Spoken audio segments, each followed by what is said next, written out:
Okay, so welcome everybody. I'm here with Henrietta, who has been in my wild fig world for a few years now. And we're coming to you today to have a conversation just so that you get some insight into the kind of people who come in to work with me and who what their life is like, what kind of experiences they've had prior to coming, what it's been like since we started doing things together, and just also to talk about some of the things that are available for you to engage with if you come into my world.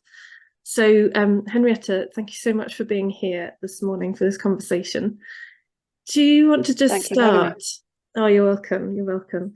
Do you want to start by telling us then a bit about you, who you are, your life, your work?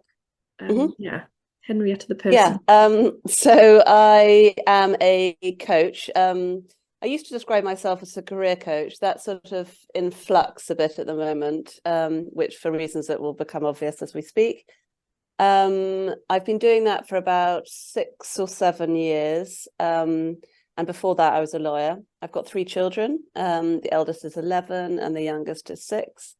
And so coaching, it's sort of been growing over particularly the last 3 years, my sort of small business. And 2 years ago, nearly, I came across the 3 principles of understanding through Jamie Smart. I did the clarity. I did the a sort of coaches course he did for establishing a coaching business, and then I did the clarity certification training. And as many people sort of who talked about this say, it really has made a huge impact on my inner landscape. I would say it's sort of how I see the world, how I relate to my thoughts, how I relate to the kind of the internal sort of niggling voices. I just relate to them in a very different way to how I did previously. It's been a real it's been a really profound shift for me, and so that has become important to me now, I think, increasingly, to share this understanding, to share what I've seen with other people, particularly with a view to helping people see what's causing the stress in their life. I see a lot of people who are very stressed, a sort of surface level stress, maybe not sort of, on the verge of burnout, but people that just sort of think that's just the way it is, that life is stressful, life is hard. And I really like to sort of get people to look under the sort of bonnet of that and see what's going on, rather than just addressing there's a lot of practices out there which just address the symptom, just address the stress. And actually I want to help people kind of see what's going on. Why is that stress there in the first place? And it's not actually for all the reasons that people might say. They might say, oh, it's because I've got young children, because of money worries, because of a job. And actually saying, well, let's look a bit deeper. Let's see what's really going on. So that's increasingly becoming where I want to be taking my work. Yeah, I love that. I love that. And I love how you're highlighting really something that I think is essential to anybody coming into this exploration. I think that fundamentally there's a curiosity and there's a desire to look deeper, like you're describing there. It's like there's something in us that says, yeah, this surface stuff isn't nailing it. Like it's not. That can't be all that's going on. That can't be all that's available. There must be something else. Yeah. So I love that you're describing that and that looking under the bonnet thing. It's very cool. Nice. So given you'd seen all that, you'd had all those insights, you'd worked with Jamie, you'd done the CCT training. So what was it that brought you to me in the first place? What was it that attracted you to me and Wild Fig? I think, as you know, the kind of the community of in the 3P and non-dual exploration is actually fairly small. Sort of you'd connect with people on LinkedIn who are also talking about the same things. And you were obviously quite present on LinkedIn. I enjoyed your posts. I think either you reached out or something. I liked a post and sort of said, hey, let's have a chat. And it came at a time, it was actually, you say a few years, it was actually last summer, because I remember Oh my goodness. I'd been in this exploration for just under a year. And I'd been in that sort of haze of wonder for practically about 9 months, of where everything had just felt fine, and I hadn't felt stressed. I just felt sort of wonderful for 9 months. And last summer, the feelings of insecurity about my business, they kind of came back a bit. Some of these feelings came back a bit. And I remember us having a discussion about that, and you were very reassuring. And I think at the time I was doing, which a lot of people can also do, and this isn't something I've ever been directed to do, but I was sort of dismissing a little bit of my thoughts, sort of like, oh, it's just my thinking that's making me do that. And I was sort of pushing them away. And then I was also judging myself for having these negative thoughts and emotions, and sort of saying, oh, you're not supposed to feel that way, you're supposed to feel all light and wonderful all the time. And so I was in that sort of stage of wanting to almost push them away. And you were interesting, and you were actually encouraged me to get up close to them and sort of look at them and feel them. And that was very different to what I'd heard before. And actually that felt different, and it felt like a relief to know that I could still have a deep understanding of this understanding, or I could still be on track. Didn't mean I got it wrong or something like that, but I still was allowed to sometimes have these sort of emotions that weren't entirely comfortable, and that there was something for me to see there too. I love that, because what you've described is what happens for so many people. Come into the 3Ps, have a really beautiful experience as we see something profound and fall out of that mental narrative, and have a lovely period of bliss, however long that lasts, which is different for different people. 9 months sounds really amazing, actually. That's probably the longest I've ever heard. And then, because of that spaciousness we've cultivated in that dropped out experience, not that we're dropped out of life, of course, we're dropped out of the mind. It's like then that creates that space for these things to come back in, for those thoughts and feelings to come back in, and we take it as wrong. You think, oh my goodness, I've broken it. Like it was working. What's happened? Why is it not working anymore? Exactly. So I love it. And actually, in fact, what you've described, and we didn't prep this, but what you've described is exactly the kind of stage at which most people come to work with me, because it's that, I've seen something, it's beautiful, now it's gone, and I want it back. Yeah. How do I get it back? Yeah, brilliant. Thank you. So what's it like for you now then? So if you've had that blissful experience, and then we started engaging and doing some things together, what's your experience of life like just now? You've actually introduced me to, so I'd obviously been introduced to the 3 principles, and you've pushed me towards more non-dual exploration as well, which is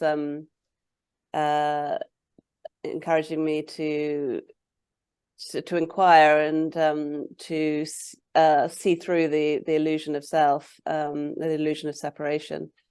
And so I'm more available to whatever it is that's coming up for me, and more curious, I think, than I was. At one stage I was a bit dismissive.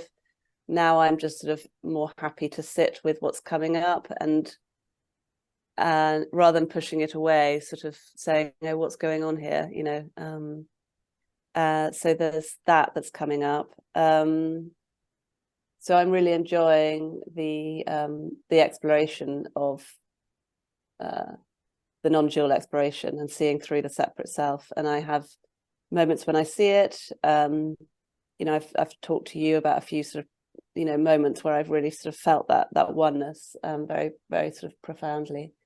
And then I get caught. I trip up again too. And but you're always, whenever I speak to you, you always sort of bring me back, actually. And a combination of through a transmission or a conversation, you bring me back. So it's almost like you're sort of being in the community, or speaking to you is like a sort of set of stabilizers that can bring me back into that calmness, and that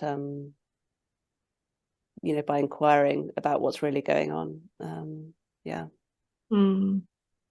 really resonate with that from my journey as well, that having somebody around you, and Rupert Spira, who of course is a big teacher in this field would talk about having friends around you.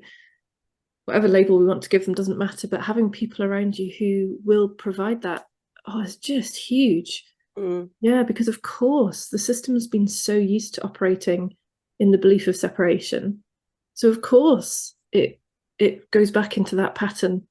And it looks so convincing when that's happening, doesn't it? It looks so true that this really is a terrible situation. I really must do something about it. And this, oh no, this isn't an exception, or this is the exception rather. Yeah, so having people around you, oh gosh, it's just incredible to have. Yeah, like you say, that set of stabilizers. It's like somebody said the other day, she was going about life, something was happening, and she said my words came into her head about something like, who are you really, or who's upset about this. I can't remember what the phrase was that she used, but it was the fact that, and I remember that from my own experience, that to me is part of the stabilizers. It's like while we're in the exploration, we get the physical interactions and we get the little reminder phrases that pop back just at the moment we need them. And then over time that falls away. Like same with stabilizers, they just disappear. We don't even ever have to manually take them off. They just gradually dissolve, and we find with majority of the time in a much easier experience. So yeah, I love it. That's one thing I always, when I'm in a flap about something or worried about something, that's always deeply comforting, the going back to the oneness, the sense of like, I'm believing I'm separate, I'm believing there's little me, sort of got this worry and got this thing, little me sort of on my own in this scary world. And I always sort of I bring myself back to the sort of the oneness and the one energy, and that's always sort of makes everything sort of calm down a bit. Beautiful. So Henrietta, you touched a little bit there in terms of I guess the way my work seems to be, which is that kind of sense of I guess helping you be with your experience. The Sid Branks quote is the classic really for me that describes what I intend to do with my work, which it sounds like what you're experiencing. If all people learned was not to be afraid of their experience, that alone would change the world. And so that's what I'm hearing from what you're saying. It's like in that shift from, it's just my thinking, into, oh no, let's get close in with these thoughts, let's get close in with these feelings and sensations. That's always my intention. That's part of the becoming unafraid of our experience, as we can see that I am okay with all of this.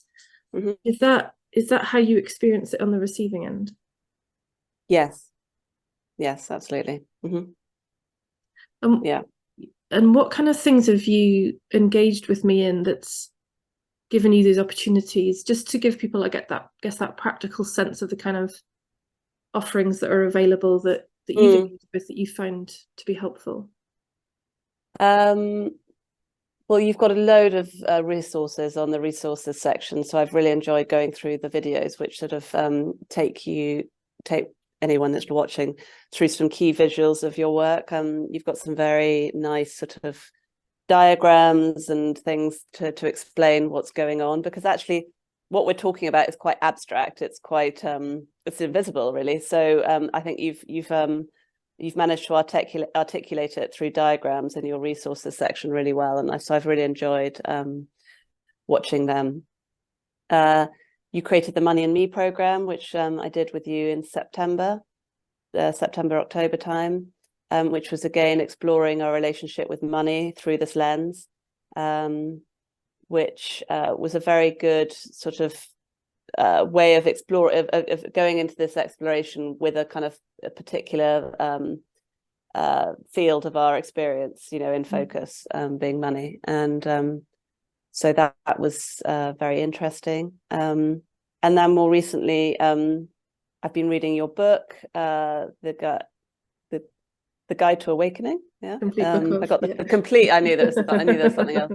The complete book of Awakening, and which is wonderful in its simplicity. It's really holding your hand through this exploration. And then I was intrigued. You'd written a post about how no matter how much you kind of understood the concepts of non-duality, that you felt like your body was sort of behind, and so the transmissions were getting your system, your body mind system, to sort of catch up, really. And so I was intrigued by that. We had a discussion about it, and now I'm doing some transmissions with you, with a view to my you helping me to dissolve that separation, which has been really interesting. Yeah, lovely range of things there, and which actually have all come about through the community, haven't they? So when you talk there about the resources feed, that's within the community, and that was a community only program, the Money and Me one. And in fact, the transmissions was also because of the community. So the community is almost, as you were talking about it, then it made me realize how I consider it the home base of all of my work, but also what's come through and what you're saying is it's often the space where I test things out, experiment with things, give freebies, give different opportunities that might not be available wider. So there's plenty happening in there, isn't there, that's either static and available all the time, or new stuff coming through for experimentation. What I've really loved seeing is your the way you experiment, and that you have fun in the community and you're exploring new things, and it's a sort of live feed of your own exploration and things that you're experiencing, and you're very generous in that way. It's not sort of you standing up as the expert. I mean, you are obviously more expert than a lot of us, but that you're sort of saying, oh, I'm seeing this, what does everyone else think? And then we can sort of come in with our perspectives as well. So I like that. And it's sort of I think there's something nice about being part of it. You're a few years ahead of me in this exploration, but you're not sort of miles ahead. It's not like you're kind of 20 years ahead, which some teachers might be, sort of say, because it's almost like you still can remember where some of us are who are further behind. And so I like that. And I like the freedom with which you just share things, just sort of very without too much overthinking and stuff. It feels to me like it's just very in the moment, how the community evolves. Yeah, absolutely. I mean, gosh, if I could spend like all day every day, probably I'd be on a lot more. Because there are always things coming to mind. It's like, oh, I want to share that. I want to share that. Yeah. So it's a nice pulling together actually of all of the resources as well, because you share a lot from other people in this space, and so I'll go on a few times a week if I feel like I've got some time and I want to just explore, and I'll never know what will come up exactly. You'll be sharing. Yeah, so you've probably highlighted there a couple of things. One is that it's really important to me that everybody who's in the exploration has their own experience of it.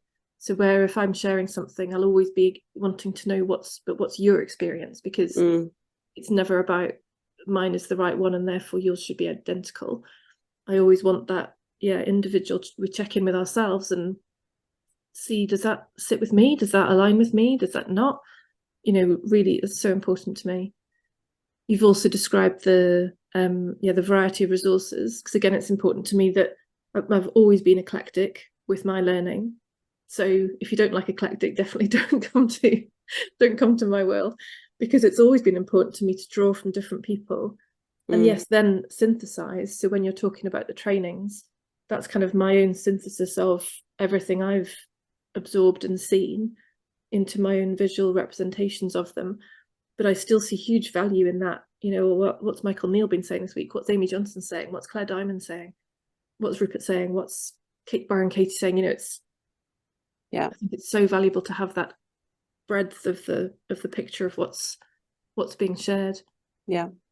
And there was a third thing which has gone out of my head now, but it's you've described the purpose of it really. And then you'd also said about the book, there's a whole bunch of resources and courses related to the book as well, and again you described that. What I hear consistently from people is that experience of feeling walked through it, held by the hand, guided. So I'm really glad that's your experience of it as well. Yeah, and just one other thing to say is actually Yeah. I like the fact that your journey has been quite similar to mine in the sort of more traditional coaching. Right. Sort of you walked that path, you know, I think you started off in HR, which was a slightly different Mm. way in, but it's interesting. It's almost sort of, because sometimes when you can go on a different path, you sort of might sort of question yourself. Really, I'm not, you know, what am I doing? Yeah. Everyone else is Yeah. going off in this direction and I'm here. So there's something quite sort of, yeah, reassuring that you've trodden the same path and that you're still you're in this exploration, and you know that Mm. yeah, I like that as well.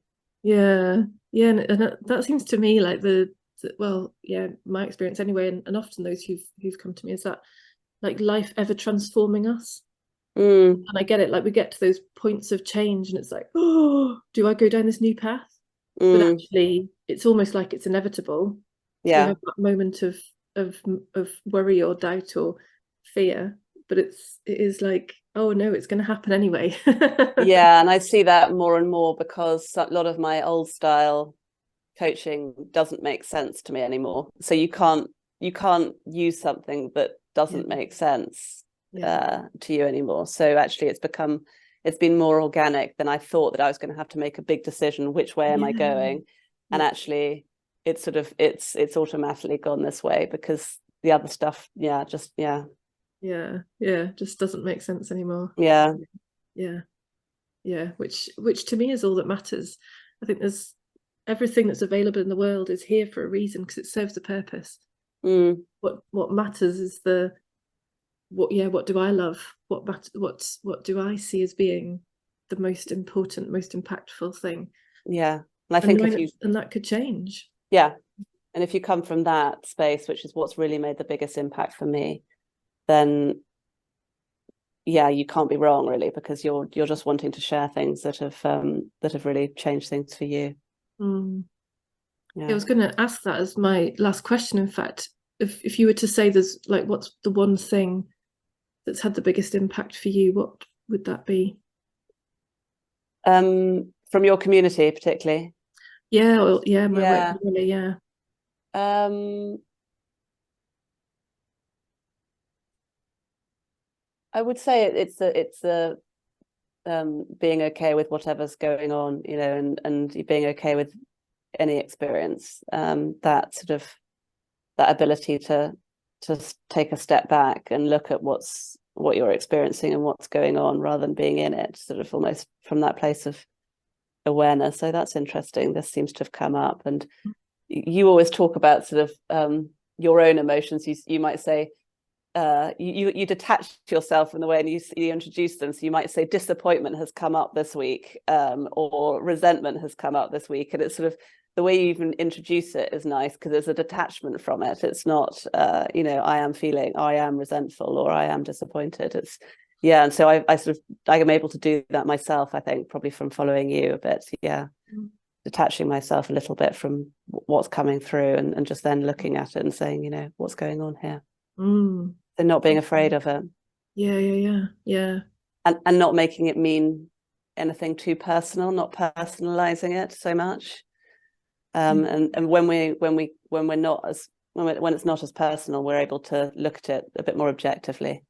Yeah, yeah, because Mm, then it's seeing it really wasn't ever personal. mm, It seemed like it was, but it can't be mm, because we're able to see it impersonally, yeah, and actually seeing it impersonally feels much better. It feels much more in alignment with our nature of yeah, ease and flow and lovingness. And so, yeah, it's a great piece of evidence to me that, well, it must be more close to who I am to see it as impersonal, to see that this is something that is arising and passing through, because that feels more like me, that I feel more like myself. I mhm, feel better when that's how I experience it. yeah, And yeah, and ultimately, and as we take people through the book, if we were to shift from it's personal and identified, and I've got a YouTube video on this, the two hands metaphor of non-duality, mm, identified in it feels personal, we're so entangled. So then, like you're describing, we can move to this slightly, yeah, we create some distance. awareness, I'm aware of the feelings and the thoughts and the emotions, and then they can come right back in again, and we can be back in loving intimacy, but we're not attached and identified, but it's just right here. It's actually who I am as well. And we're not lost in the dream of it, we're not lost in the story of it. We can stay in that loving capacity and be with whatever it is as it is. So it's gorgeous. Anything else, Henrietta, that you'd like to say or share before we close? No, I just I'm really pleased that I've come into your world and your community, and I've got a lot from it. And so I really recommend it, and I encourage anyone else that this speaks to get in touch with you. Oh, amazing. Thank you. Really appreciate it, Henrietta. Have a lovely day. Thank you. Bye.